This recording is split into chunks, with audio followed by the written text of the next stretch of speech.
We all have something greater and bigger that we connect to.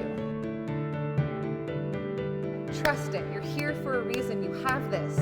All you have to do is a few wiggles, a few breaths, and trust.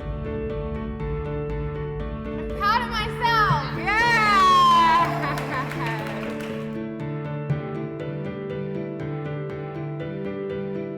I am strong.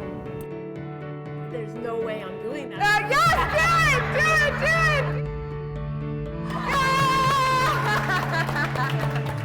She really just has a gift of working with people. Like, that's definitely her calling. She's so comforting and she's so nurturing. You know, when she looks at you, she's seeing everything that you are, wherever you are, and then she's seeing like right through me. I feel like I'm not true to myself at the moment.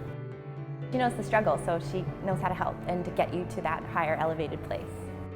There is a goddamn gold mine in there, and because you don't believe it, it can't come out.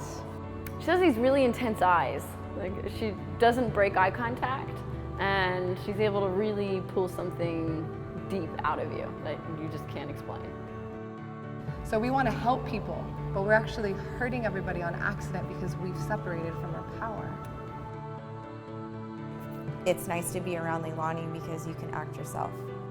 Lonnie is kind of just this force of energy. She radiates and you can feel it. She walks into a room and like there's a light around her, her aura. She's a gift of God because her story and how she's able to express it and how she's able to stay positive through it and all the work that she has done for herself and humanity is evident. She's strong and she can help you get there too, which is the best part about her, I think, that she understands.